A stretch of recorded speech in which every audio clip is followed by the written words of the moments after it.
Buhay po ba ang Diyos? Amen. Salamat sa Ama at tayo muli nakapag-joyful ng magaan ang ating katawan. Amen po ba? Amen. Salamat po sa inyo, Ama. Muli pinupuri kita at pinasasalamatan sa araw na ito upang muli kami inyong anyayahan sa banal na dambana mo, upang tumugon sa bawat araw na kami ay manikluhod at manalangin sa iyo. Naway pagharian mo po, Ama, ang bawat isa upang ang bawat panalangin sa iyo ay tuwiran nilang matugunan at maipahayag ng mainam ito. Maraming salamat po. Salamat po sa Ama. Muli, magsisimula po tayo sa araw na ito, sa araw ng Miyerkules, Luwalhati. Bakit ko po sinabi ang luwalhati? Kasi po ang aking tema ay ang panalangin. Hindi po ba sa bawat araw, ang nasasabing panalangin ay ang unang-una ay magpasalamat, humingi ng tawad, at humiling sa ating Panginoon. Amen po ba? Amen. Sa bawat ating panalangin, tayo sa anuman ang ating pinagdaanan, karamdaman man ito, pagdalisay na kanyang pinahihintulutan, subalit sa ating pananalangin, tayo nagtiwala at umasa at ito ay naging abot kamay natin nung tayo ay tinugon. Amen po ba? Amen. Ngayon po, wala po akong hawak na kung sino ang magbabahagi. Subalit, ang tatawagin ko po ay pangkalahatan, pasyente man o mga tagasunod, sapagkat ang lahat po ay nananalangin. Amen po ba? Amen. Salamat po sa Ama at mayroong nagbo-volunteer, tita. Ngayon po muna ay uunahin ko ang tagasunod.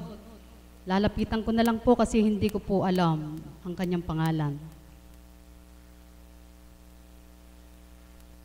Sinasabi ko po, pagdalisay man, karamdaman, subalit sa ating pananalangin, tayo ay tinugon ng ating Ama. Amen po ba?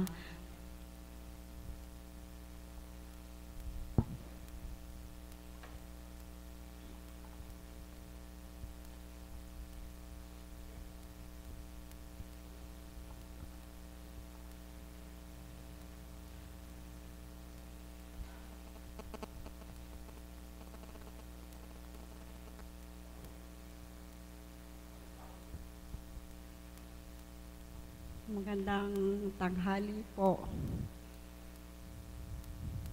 Ako po ay nagpapasalamat sa Panginoon dahil po ako po ay nagkasakit ng diabetes. Kaya lang po, noon po pumayat ako. Kaya lang po noon, dito po ako talaga gumaling. Kahit po yung aking apo ko po, dito rin po nabuhay. Lahat po kami, dito kami gumaling. Kaya nagpapasalamat po ako sa Panginoon. Dahil po, nung po aking nagka-diabetes, na pumayat po akong gusto noon. Ngayon po, pinagaling na ako ng Panginoon. Kaya ngayon po, matabang-mataba na ako. Nagpapasalamat po ako sa Kanya at pati po yung asawa ko, kumuhan din po siya dito. Gumaling na rin po siya rito. Nakuha po yung kanyang paa. Di po siya makalakad. Dito po kami lahat gumagaling. Kaya po ako, hindi ako lumulubay ng pagpunta-punta rito. Kaya nagpapasalamat din po ako kay Apo. Dahil po, siya po lahat ang kumukuha sa amin. Sabi ko nga po, gano'n sa asawa ko. Ako nga po payat na noon. Lumapit po ako sa kanya, umiiyak nga po ako sa kanya. Sabi ko, ang taas-taas ng diabetes ko, Apo. Meron pong 400 ang aking diabetes.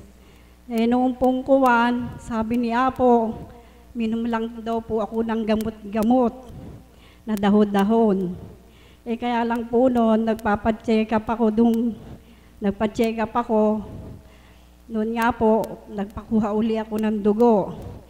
1 linggo lang po noon. Bumaba na po agad ang diabetes ko. naging 120 na lang po. Eh kasi po, ang ginawa ko po, niluwayan ko yung aking gawan. Mga gamot na tabletas, ang pagpinatuloy ko lang po, yung dahon-dahon.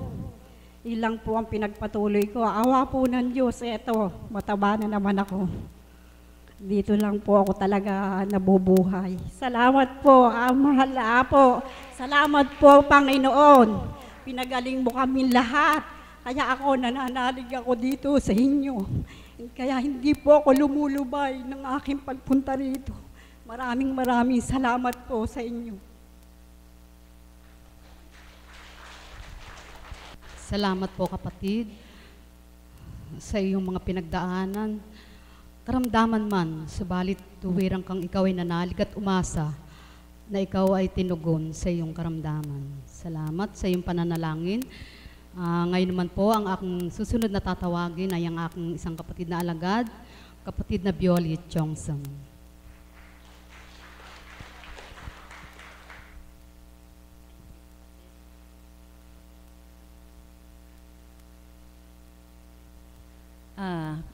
Mapagpala pong umaga sa ating lahat. Higit sa lahat, ang mga inakay ng Panginoon, papurit pasasalamat po tayo sa Panginoon sapagkat hindi kayo nasubukan. Pero po, ako po, inaamin ko, kahapon po, hindi ako nakadalo sa gawain ito sapagkat eka nga po, may humadlang na hindi maganda sa aking pagkatao. Sasariwain ko lang po yung tema po ng ating kapatid, panalangin. Opo. Panalangin po. Ito po, tayo po ay ipinanganak lamang dito sa daigdig na ito. Alam na po natin ang mga panalangin na ito sapagkat ito po minana pa natin sa ating mga ninuno na ang panalangin ito ay napakabisa po, powerful po ang panalangin ng bawat isa sa atin. Sapagkat yung lang pong panalangin na itinuro sa atin ng Panginoon at siya po nating nakagisnan, ang panalangin na Ama namin, nandoon na pong lahat. Ang hinihiling natin, hindi po ba? Kaligtasan, kapayapaan, at mga biyayang kailangan natin sa pang-araw-araw, hindi po ba? At tunay nga pong napakabisa ng panalangin sapagkat saan nga po ba tayo makikipagniig? At ipaaabot natin ang ating mga daing at kahilingan sa Panginoon, kundi sa pamamagitan ng panalangin na sasambitin natin araw-araw. Hindi po ba? Kaya napakabisa po ng panalangin. Sapagkat dito nga po, natutunan natin sa dambanang ito, higit sa lahat na imulat sa atin ng ating minamahal na Apo Kunching, ang pagkilala sa Panginoon, at ang mga panalangin na natutunan natin sa lugar na ito. Kaya huwag po tayong magsasawa ng panalangin sapagkat iyan po ang kaparaanan upang makipagniig tayo sa Panginoon sa araw-araw. Eka nga po ang panalangin, wala daw pong pinipiling panahon at posisyon kung nasaan ka man naruroon. Panalangin. Kahit po saan lugar, pwede natin siyang tawagan. Maaari po sa ating sa paliligo, maraming bagay. At yun lang pong, nga po, yung bawel natin sa araw-araw na inilalabas natin, isa po iyon sa pasasalamat at paghiling sa Panginoon na magkaroon tayo nun every day. Sapagkat kung iyon nga po ay hindi ganoon na ibabawal natin, magkakaroon tayo ng karamdaman. Kaya nga po, napakabisa po ng panalangin. At iyan po ay tunay sapagkat magbiyahe po tayo araw-araw. Unang-una po ay manalangin tayo sapagkat ang pagbibiyahe natin sa araw-araw, hindi natin alam. Pero ang kaligtasan ay ating makakamit kung lagi tayong humihiling sa Kanya ng panalangin. Yun lang po at maraming salamat sa inyong lahat. Salamat po, Tita. Narinig niyo po ang kanyang binahagi. Ang maraming paraan ng pananalangin. Saan man tayo naroon, ating gamitin ang pananalangin sapagkat doon tayo dinidinig ng ating Ama sapagkat tayo hindi nakakalimot sa Kanya. Amen po ba? Ngayon naman po, ang aking tatawagin ay mag-aalay ng isang awit, ang aking kapatid na Myrna Andrada.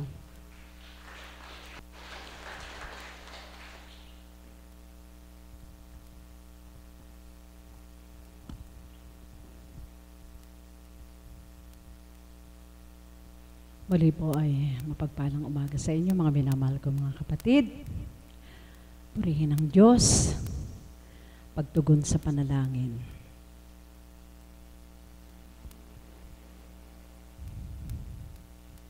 Kung paano po, wika nga, kapag tapat sa puso mo ang panalangin, angkop sa awiting ito, I believe above the storm, the smallest prayer will still be heard. Kaya Ama, ang awitin pong ito, alay ko sa mga kapatid ko at lalo tigit sa iyo, dakilang Ama.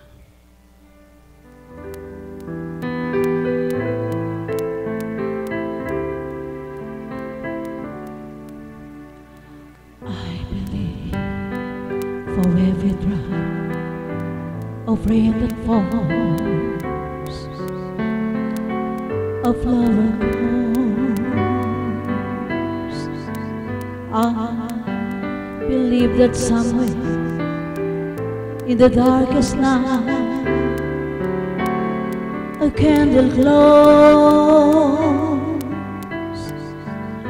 I believe for everyone who goes astray, someone will come to show the way. I believe, yes, I believe.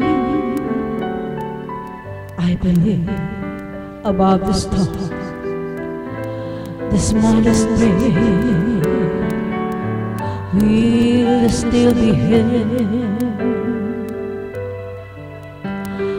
I believe that someone in a great somewhere hears every word. Every time I hear a newborn baby cries or touch a leaf or see the skies, then I know why.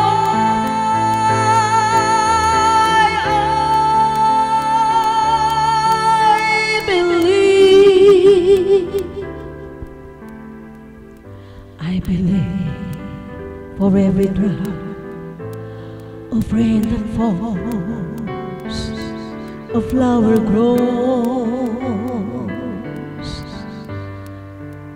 I believe that somewhere in the darkest night a candle glows.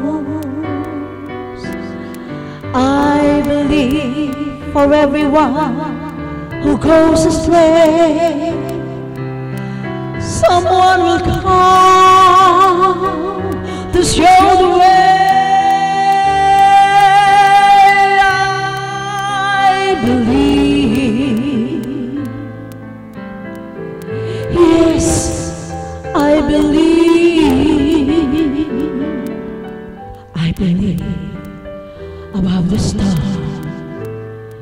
the smallest prayer will still be heard. I believe that someone in the great somewhere hears everyone. Every time I hear a newborn baby cries, or that she'll leave or see the skies,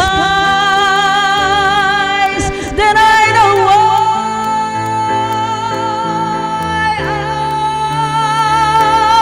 I believe. Every time I hear a newborn baby cries, or that you leave, or see the skies, then I know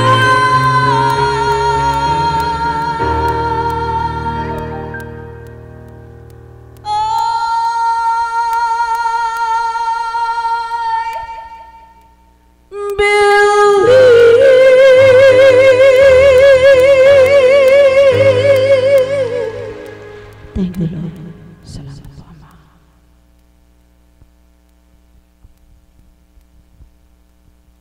Salamat po, Nanay Mirna. Narinig niyo po yung awit. Damang-dama po natin na para tayong dinuduyan sa kanyang tinig. Salamat po. Kaya lang po hindi na pwede yung more. Ngayon naman po, sino po ba ang gustong mag-volunteer sa inyo? Mga tagasunod, pasyente, na talagang maibabahagi po natin na talagang ang ating pananalangin at ang ating tayo'y umasa sa Panginoon, tayo kanyang dininig at tinugon ang ating panalangin. Meron po ba? Taas po ang kamay para po maipahayag natin yung sa bawat araw-araw na ating pananalangin. Tayo dinidinig ng ating Panginoon. Amen po ba? Dito po. Ala po ba dito? Ba't ayaw pong tumingin sa akin? Sige po, ngayon po ay upang higit pa po natin palawakin ang aking tema, upang lalo nating maunawaan, upang ipahayag sa atin ang marapat na pagpapahayag at maunawaan pang malawak na malawak. Tinatawagan ko po ang aming Mami Betchiko.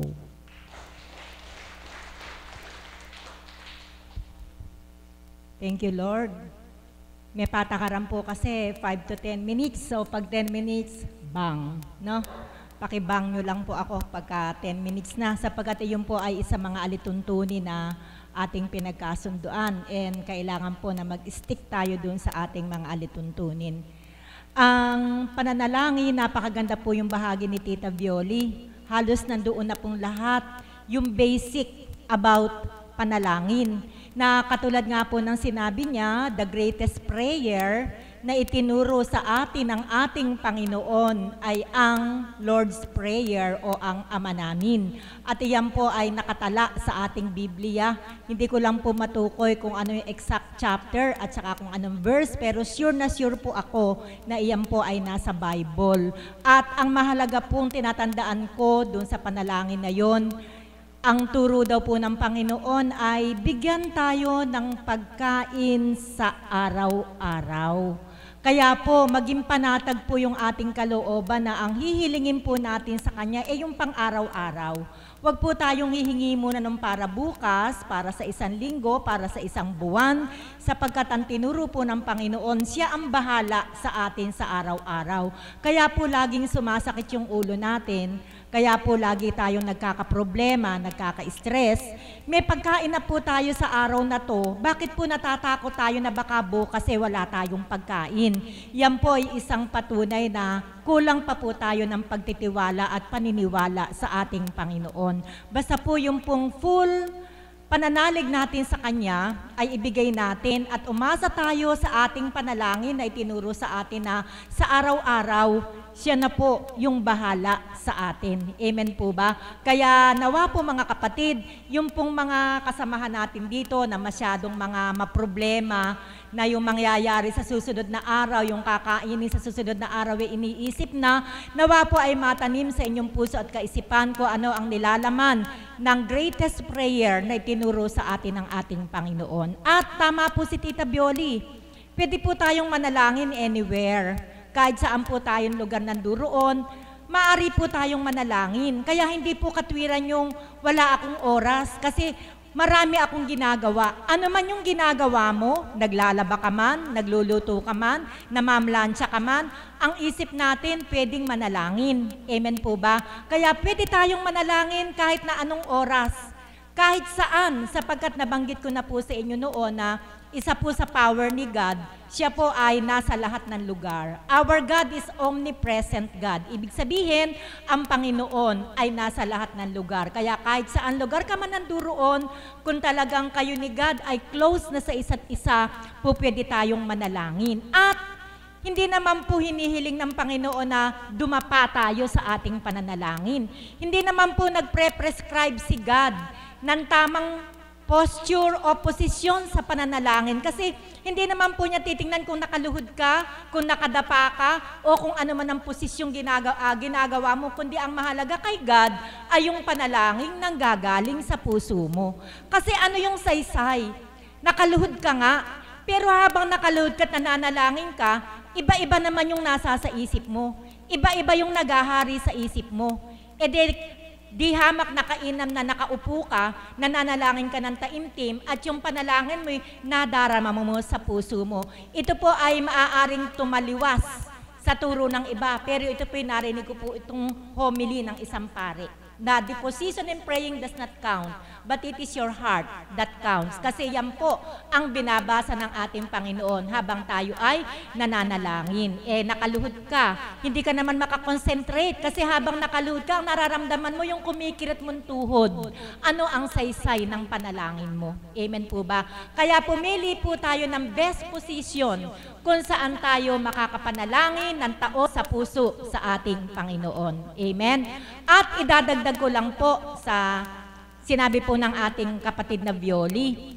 Nabanggit ko na rin po ito noon na ang panalangin ang isang mabisang instrumento upang maging close tayo ng Panginoon. Bakit po marami tayong mga kahilingan sa buhay natin na hindi nagaganap?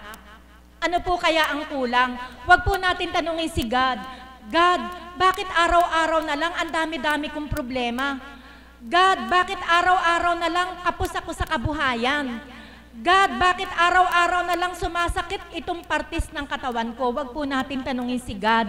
Sino po ang dapat natin tanungin? Tanungin po natin ang ating sarili. Baka may kulang.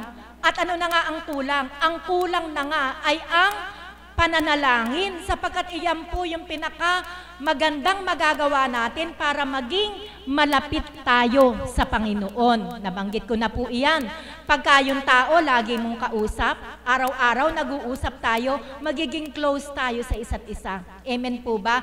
Samantalang kung halimbawa, minsan lang tayo sa isang buwan kung magkausap, magiging close kaya tayo? Iba yung lagi mong nakakausap. Amen po ba? Mabisang pamamaraan yan para magkahulihan kayo ng loob kung lagi kayong nag-uusap.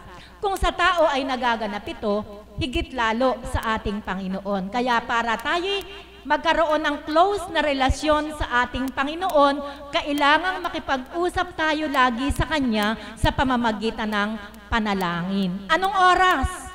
Walang oras. Anytime pwede tayong magdasal. Although dito sa Dambana, tinuro sa atin ng banal na Espiritu sa katauhan ng ating mahal na Apo Kunching, ang manalangin tuwing alas 6, umaga at gabi. Tuwing alas 12, tanghali at hating gabi. Tuwing alas 3, hapon at madaling araw. Yan po yung tinuro ng banal na Espiritu sa banal na lugar na ito. Amen? At hindi daw po kailangan yung napakahabang panalangin. Hindi daw po naman kailangan yun. Kahit po maliit lang or maigsi lang. Basta ito ay taos sa ating puso at damdamin, makakarating po ito sa ating Panginoon. Amen? Ako po ay masasabi kong mapalad ako. Mapalad ako. Bakit po? Yung po kasing Chaplet of Mercy na dinadasal natin, ibinahagi po yan sa mahal na Apo Kunching eh. Pagkatapos po, ipinatala kay kapatid na Ana. Ana, nandiyan ka ba? Pinatala po kay kapatid na Ana, yung Chaplet of Mercy na yan, yung Ama na walang hanggan, inyaalay ko po sa iyo, bla bla bla bla. Kung inyo pong pag-aaralan, yung version ni Sister Faustina saka ni Apo Kunching ay somewhat related, kaya lang meron lang konting pagkakaiba sa salita. Matapos po itong idikta kay kapatid na Ana, pinatingnan po sa akin, pinabasa, at meron lang po akong ibang salitang pinalitan. Na yung salitang lahat, pinalitan ko ng mga. Sabi ko sa kanya, yung kakong mga at lahat, isa lang ang kahulugan. Pag sinabing lahat, lahat. Pag sinabing mga, mga.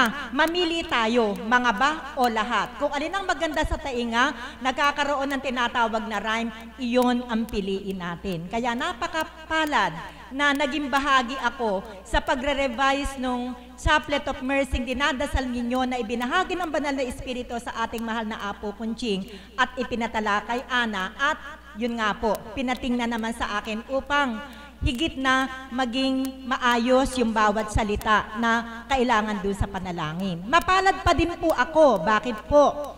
Malapit na po ang anibersaryo.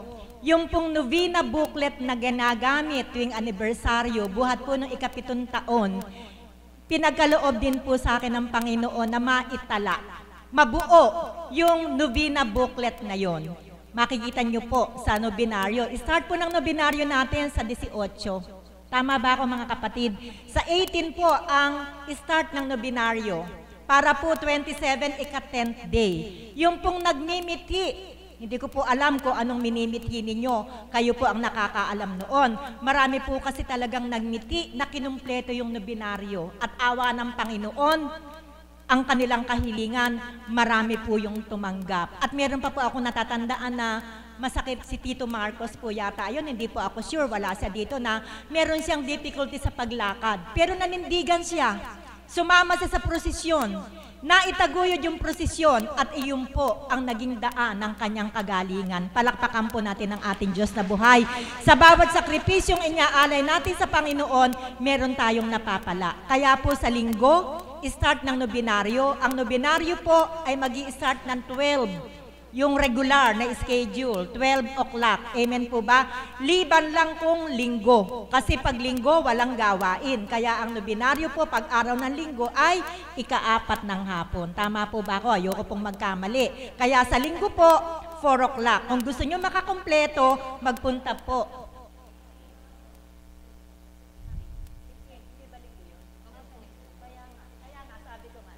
Kaya nga sabi ko nga po sa linggo, punta po kayo dito. Bali, 2 araw po yata ng nobenaryo ang papatak ng linggo eh. Hindi po ba? 2 linggong pupunta tayo rito para makumpleto. Hindi ko po kayo pinupuwersa. Bahala po kayo kung ano po ang ipadama sa inyo ng Panginoon na makakumpleto kayo, magpuri kayo at magpasalamat sa ating Panginoon kung ito po ay magagampanan ninyo. Kaya po mga kapatid, ang panalangin ay napakahalaga. Kung gusto nyong maging close kayo ni God, dalasan ninyo ang inyong pananalangin. Pakikipag-usap sa Kanya. Kaya lang po muli may tanong ako sa inyo. Sa 24 hours na ibinigay ng Panginoon sa atin, ilang oras kayo nagdarasal? Sa 24 hours, ang haba ng oras na binigay sa atin ng Panginoon, sabi po ni God, malulugod ako sa inyo kung ako ang ginagawa ninyong priority sa buhay ninyo. Pero parang baligad ang nangyayari sa mundo. Ang priority natin, yung gawain natin, trabaho natin para kumita tayo ng pera. Hindi po natin alam, basta close tayo ni God, siya po ang bahala, hindi kayo gugutumin. Kung yung mga masasama, sabi po ng Banal na Espiritu, kung ang masasama, pinakakain.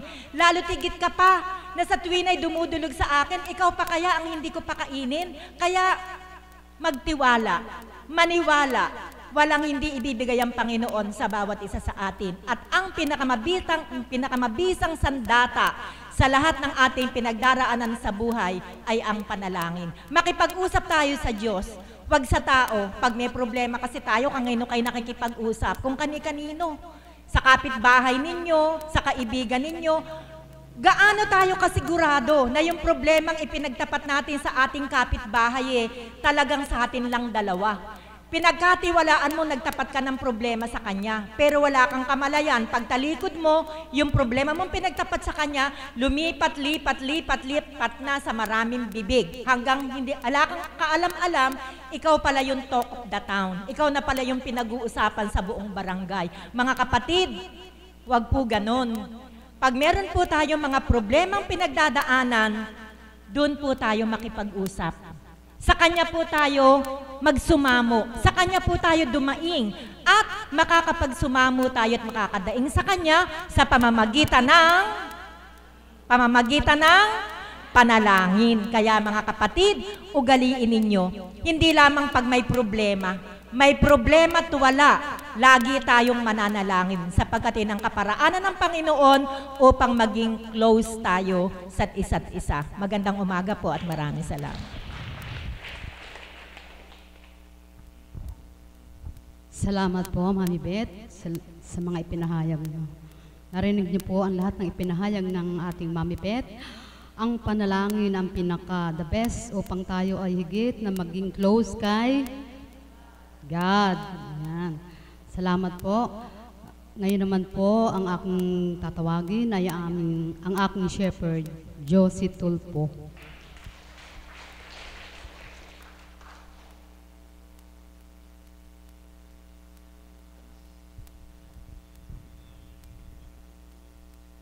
Magandang umaga po sa ating lahat at kumusta po kayo? Maganda po ba ang paggising natin sa araw na ito? Amen po ba yun? Sino po ba rito ang nagising na hindi nakangiti? Lahat po ba nakangiti nung gumising? Amen po. Yan po ang gusto ng Ama. Pag nagising po tayo, magpasalamat, manalangin tayo sa Kanya, na tayo ay ginising pa. At yun ay ngingiti-ngiti tayo sa Kanya. Ama, maraming salamat po. Ginising mo po uli kami ngayon araw na ito. At kami po ay gabayan ninyo upang sa araw na ito ay pagdating ng sapit na hapon at gabi bago kami matulog, ay ibabalik po namin sa inyo kung ano po ang nagawa namin kabutihan sa magdama sa araw na ito. Amen po ba yun? So ano po ba nga ang panalangin? Alam niyo sa dating buhay po, nung wala pa ako rito, pag ako po ay nagkakaroon ng mga malalaking pagsubok po, hindi ko po alam kung paano ko ibigay sa Panginoon. Kaya po ako po ay bumibisita sa Adoration Chapel po, sa malapit sa amin. Doon po ay nakaupo lamang ako, nakatitig sa Kanya. Wala po akong sinasambit, wala po akong sinasabi, kundi nakatitig lamang. Maya-maya po ay umiiyak na ako. At yun pala ay isa. Pag ang luha mo at ang iyong panalangin pagtitiwala sa Panginoon, ay alam na po niya lahat kung ano ang nasa puso mo. Kung minsan po ang panalangin ko ng dati kong buhay ay hindi po agad-agad yun ibinibigay. Maari po sigurong marami pa akong pagkukulang at yun po ay minsan hindi rin niya ibinibigay. Sapagkat tinitignan po niya ako kung ano yung aking, habang ako ay naghihintay sa hinihingi ko siguro, ay tinitignan po muna niya kung ano ang magiging attitude ko po habang ako ay naghihintay. Kaya nung nandito na po ako sa dambana ito, nananahan ng Espiritu, sa katauhan ng ating mahal na Apo, yun po ay naiba lahat. Ang panalangin pala ay pagtitiwala sa Panginoon na balang araw ay ibibigay din niya sa iyo basta ikaw mismo na humihingi ay may tiwala rin sa Kanya. Amen po ba yun? Ang pananalig, pagtitiwala, at syempre po, maniniwala kang ang Diyos ay buhay. Minsan po, sabi natin, may mga ako po ay ngayon, na nandito na po ako sa dambana, pagsapit po ng gabi na bago ako matulog, hindi lang po ako nananalangin ng chaplet, hindi lang po ako nananalangin sa pamagitan ng rosaryo, kundi rinireport ko po sa Panginoon kung ano ang ginawa ko sa araw na ito. Ang aking kagalakan, ang aking kalumbayan, kung minsan po ang aking mga pagsubok na kung minsan sasabihin niya sa iyo, hindi pagsubok yun. Ikaw lang ang gumagawa ng pagsubok mo. Kaya po, minsan nakikipagnaig po siya sa iyo. Naririnig mo naman po ang boses niya eh. Kung ikaw ay time na nakikinig. Sapagkat sa pamagitan na yung pag-iisip, sasabihin naman niya, hindi yan pagsubok, anak. Yan ay gawa-gawa mo lang, guni-guni mo lang yan. Ayun po ay magkakaroon po kayo ng hindi na po mabigat ang iyong pakiramdam. So ang panalangin po ay makikipagniig sa ating Panginoon. Yun po ay ibibigay po ninyo lahat sa Kanya kung ano po ang iyong mga pagsubok, ang iyong mga minsan may mga tanong po kayo na hindi nyo masabi sa tao. Kasi po kung minsan pag nagtanong po kayo sa tao, iba yung sinasagot. Minsan nagkakasala pa tayo, di po ma? Pero kung tayo naman ay nandito sa dambana ito, ang tanong natin kung minsan nasasagot sa mga mensahe ng Espiritu sa katauhan ng ating mahal na Apo. Amen po ba yun? Kung minsan po ang mga mensahe na iyon ay sasabihin natin sa ating mga sarili, uy, ako yun. Yun pala ang sagot. Hindi po ba? Minsan naman may nagawa naman tayo at habang nagme-mensahe ang banal na Espiritu, uy, nakakahiya, ako yun. Hindi po pa? Nare-relate po natin yung ating sarili sa bawat mensahe na naririnig po natin galing sa ating Espiritu, ay galing sa Espiritu, sa katauhan ng ating mahal na Apo kong Sing. Amen po ba yun? Kaya napakahalaga po ang mga mensahe na ating narinig. Kasi doon po natin nakikita kung ano po ang ating pagkatao. Kasi wala sa mga, sabi po ni Mami Beth na kung sasabihin nyo sa tao, ikinakalat lang ninyo kung ano kayo.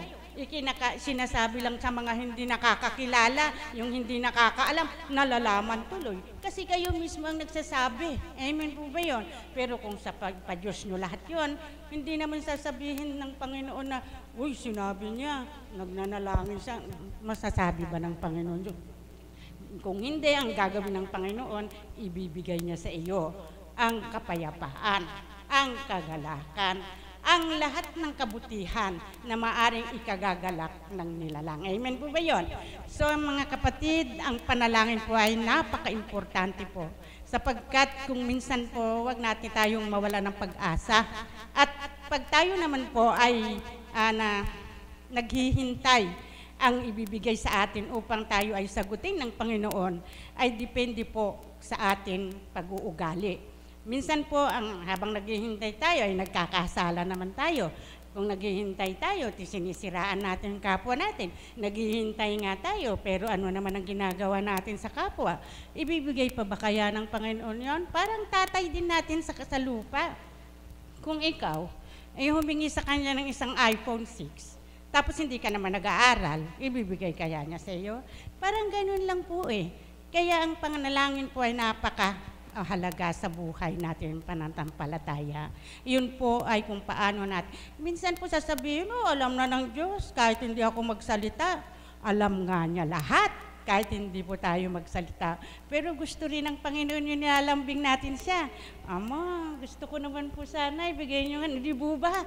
Kalugod-lugod po yun sa Kanya dahil pinapahalagaan po natin siya. Dahil binibigyan po natin ng importansya, ba't masasabi niyo pa ba sa tatay ninyo? Alam na ng tatay ko kung anong gusto. Ano, manghuhula? Hindi sa Diyos. Pero ang Panginoon, kahit alam po niya kung ano ang kailangan ng isang nilalang, gusto pa rin po niya yung tinatawagan mo siya, Ama, bigyan mo. Patawarin mo naman, unang-una po yun. Humingi ka muna ng tawad.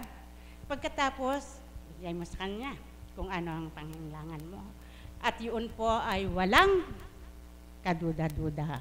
Ang Panginoon ay ibibigay lahat sa iyo. Maaring hindi niya agad-agad ibibigay. Kasi iniisip pa siguro ng Panginoon, ito ba kaya ay para sa Kanya? Minsan po hindi rin niya ibinibigay, pero may mas maganda pa siyang ibinibigay sa atin. Amen po ba? Sabi niya, minsan, ako na lang po, minsan sasabihin ko, Ma'am, ano po pa kaya ang mangyayari dito sa bahay ko? Inaanay na lahat-lahat. Ilang taon pa bago niya binigay. Kung kailan po yung talagang babagsak na, doon pa binigay. Pero dahil Siguro nung paghihintay ko naman, hindi ako nagrereklamo. Ganun po ba? Nandito naman ako, gumagawa, naglilingkod, na walang karikra-reklamo. Kahit na po sabihin na umuuga na yung aming sahig, hindi pa rin po ako nagrereklamo. Kaya po, nagpapasalamat po ako at meron naman po tayong isang architect na BFF na siya naman nagsasabi na, oh kapatid, gawin mo na ito habang maaga pa. Oh, in time po. Kasi pag baklas ng aming bahay, ayun po, napakadaming anay na po. Isang lindol na yan, babagsak na po yung bahay namin. Kaya po, yan ang panalangin ko po ay matagal po bago ibigay, pero ibinibigay pa rin. Maraming salamat po at magandang.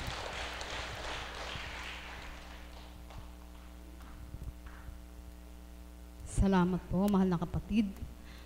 Maraming salamat po sa lahat ng nagbahagi. Muli po, ito ang ating pinakiintay na oras upang tayo ang ating mga